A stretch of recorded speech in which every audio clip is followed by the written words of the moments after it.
Olá, alunos! Estamos de volta mais uma vez. E nós voltamos, então, para dar continuidade à nossa aula de ciências, né? Sobre as formações das rochas e também do solo. Como é que se dá essa formação, né? Nós começamos a compreender na nossa primeira aula, né? Sobre o capítulo 2. E nós vamos estar dando continuidade agora através dos seus componentes.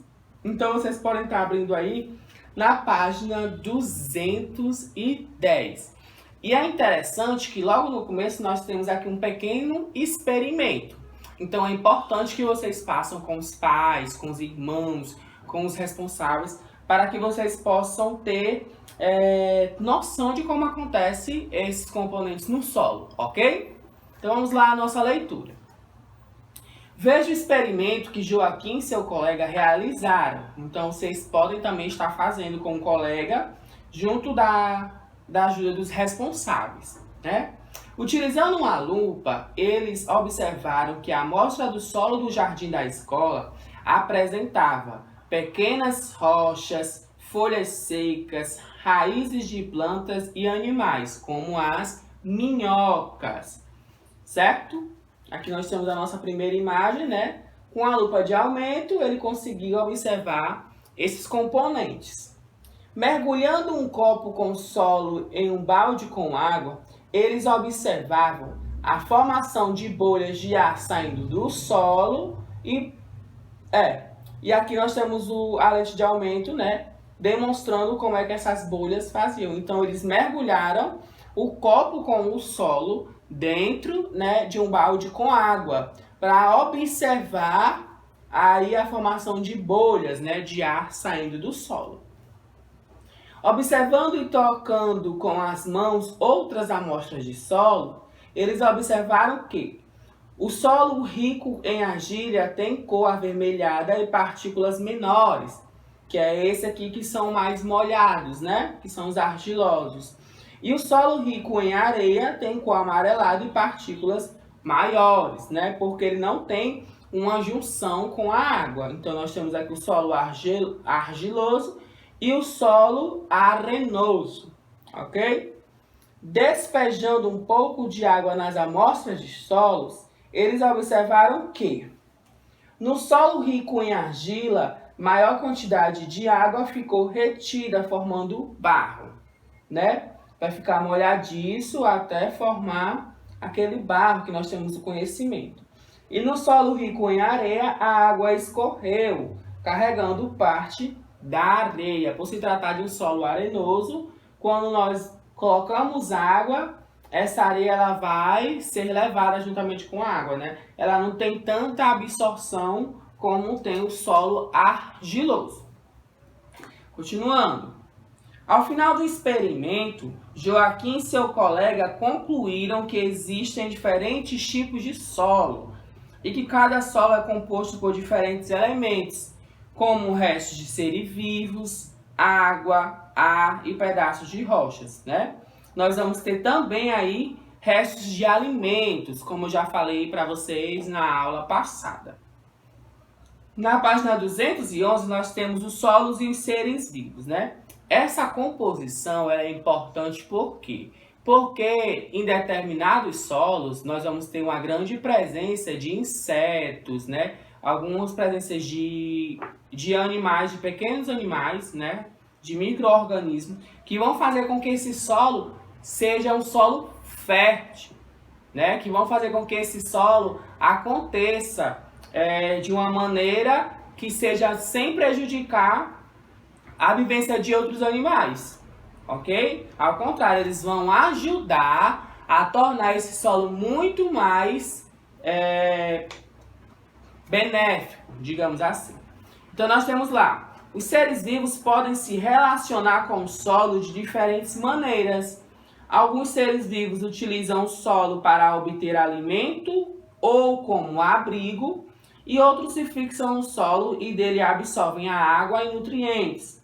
E há também os seres vivos que constroem abrigos sobre o solo, né? Que aí nós vamos ter as formigas, nós vamos ter os tatus, que fazem esse tipo de casa no solo. Muitas dessas relações são essenciais para a conservação e a qualidade do solo. como eu falei para vocês, né? Vão ter alguns solos que tem bastante micro-organismo, que aí faz com que aquele solo seja fértil, né? Que tenha mais nutrientes. Continuando na página 212. A cobertura vegetal, por exemplo, protege o solo da ação das chuvas e dos ventos. Já a presença de alguns animais, como as minhocas, auxiliam a entrada de ar e de água no interior do solo. Porque como elas cavam pequenos túneis, né? Fica sempre aqueles túneizinhos onde elas perpassam, então faz com que a água da chuva entre, com que o oxigênio, né, o ar, entre também para nutrir esse ambiente. Oxigênio, desculpa, o gás carbônico. O ser humano pode utilizar o solo para cultivar plantas e criar animais para a alimentação, realizar construções, extrair minérios e matéria-prima para a fabricação de diversos produtos, entre outras atividades. Então, nós temos aqui, né, as minhocas fazendo aqui o seu trabalho, né, fertilizando a terra. E nós temos aqui indígenas, né, confeccionando linhas de algodão. O algodão, gente, ele é uma planta, né? Então, ele é extraído para fazer confeccionar determinados objetos. Que pode ser um cordão, pode ser qualquer outra coisa. E aí nós temos uma importante imagem que fala, né? Solo, fonte de riqueza. Desde que os europeus chegaram ao Brasil no final do século XV, o solo brasileiro foi muito utilizado e explorado. A criação de animais, o cultivo de cana-de-açúcar e a exploração de pedras preciosas como o diamante e o ouro foram algumas das atividades desenvolvidas no Brasil entre os séculos XV e o século XVIII. Ok? Nós temos uma pequena atividade na página 213 e 214, que vocês vão responder junto com os responsáveis de você, né? Algumas serão sobre a composição do solo, né? Se esses componentes são verdadeiros ou falsos, como é a primeira questão.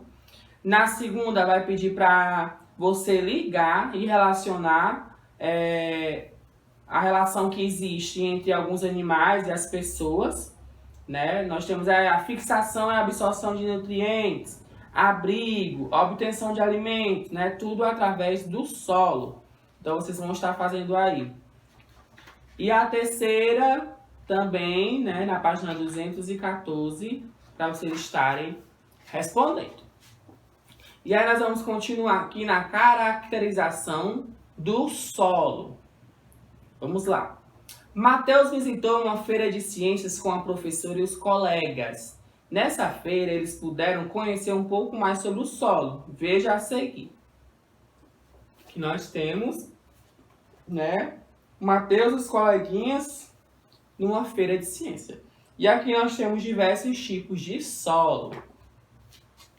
Então vamos lá. O solo ele é formado por diferentes partículas, como areia, argila, calcário e matéria orgânica. A quantidade dessas partículas interfere na cor do solo, né?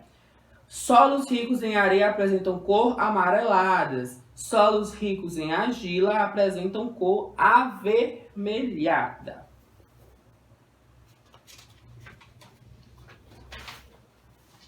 Os solos ricos em calcário são esbranquecidos. E os solos ricos em matéria orgânica apresentam coloração escura, né?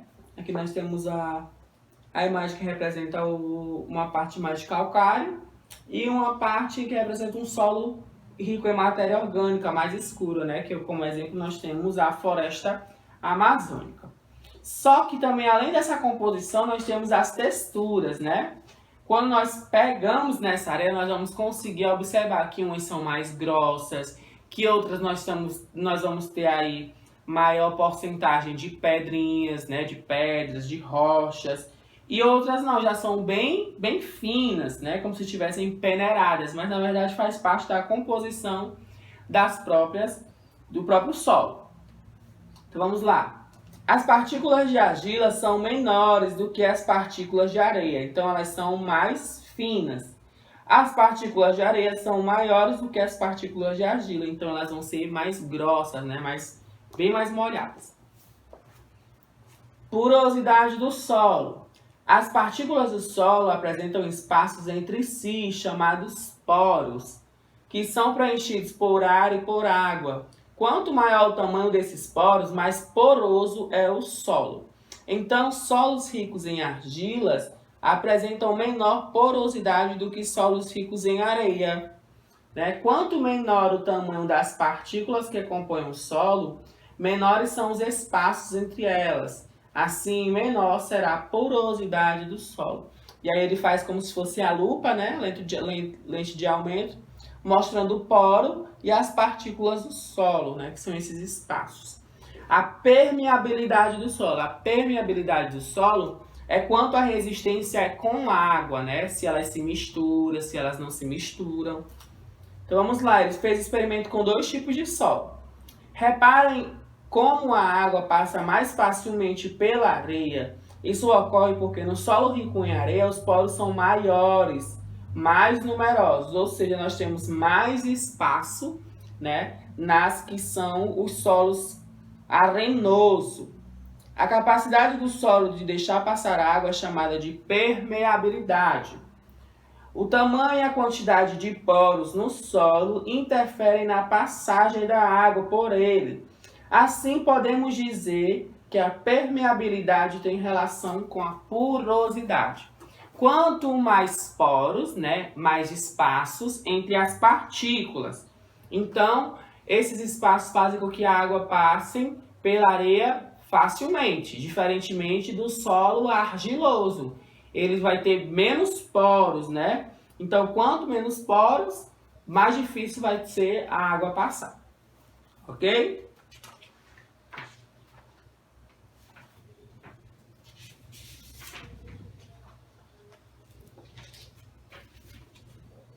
E aí nós temos também uma outra atividade na página 220, né? Uma pequena atividade que diz assim: o siri é um animal que constrói sua moradia na areia. Ajude o siri a chegar à sua toca pintando o caminho que passa apenas pelas características dos solos ricos em areia. Então você vai observar a cor, né? Você vai observar os poros, você vai observar a impermeabilidade dessa água. Como eu falei para vocês, o solo arenoso, né? Ele tem o quê? A cor avermelhada ou amarelada? Ele vai ter uma cor amarelada, né? Ele é um solo com mais poros, né, e menos partículas de materiais. E ele também é um solo que mais impermeável, né, ou seja, mais fácil de a água passar. Então vocês vão observar na primeira questão e fazer esse caminho correto do siri para chegar na sua toca. Na segunda nós temos: lê as dicas abaixo e ajude Camila a identificar corretamente os solos A, B e C, né? O solo A é composto por partículas menores do que o solo B e C. Que solo é esse? O solo B representa coloração escura, né? Nós usamos como exemplo a floresta amazônica. E o solo A retém mais água do que o solo B e C. Que solo é esse que retém mais água, né? E aí vocês vão me dizer qual, no caso, será o solo A, B e C. E aí nós temos a plaquinha